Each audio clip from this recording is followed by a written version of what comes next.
আজকে মনটা ভালো না, তাই জন্যে মন ভালো করার জন্যে একটি ঘুড়ি উড়াতে আসলাম ছাদে। কিন্তু ঘুড়ি উড়াতে এসে দেখি ছাদে কোনো বাতাস নেই, এলোমেলো বাতাস, উড়াতেই পারতেছি না। আসলেই কথাটা বাস্তবই যে যখন মন খারাপ থাকে তখন কিছুই ভালো লাগে না। তাই জন্যে আলো বাতাস যেহেতু পাচ্ছি না নিচে, এখন আমি চেষ্টা করব উপরে যাওয়ার জন্যে। উপরে আমাদের ছোট্ট একটি ছাদ আছে, এখন আমি উপরে উঠতেছি। উপরে উঠতে উঠতে আস্তে আস্তে উপরে যাচ্ছি, আপনারা দেখতেই পারতেছেন। আমাদের এই বাসাটা খুবই সুন্দর, যার বলার কোনো ভাষা নাই।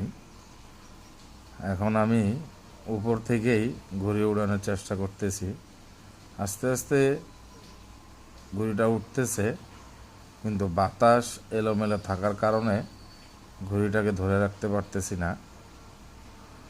তো গাইস, আপনাদের কাছে যদি আমার ভিডিওগুলো ভালো লাগে, পেজটা ফলো দিয়ে আমার পাশে থাকবেন। ভালো থাকবেন আপনারা। ভিডিওতে লাইক ও কমেন্টস দিয়ে পাশে থাকবেন। দেখতে পারতেছেন ঘুড়িটা উঠতেছে না, খুব চেষ্টা করতেছি উড়ানোর জন্য, কিন্তু পারতেছি না। আপনার বাতাস এলোমেলো, তাই জন্যে। এখন হালকা হালকা একটু উড়ে গেছে, তাও নিচে নেমে যাচ্ছে, কারণ বাতাসটা তেমন একটা সুবিধা না।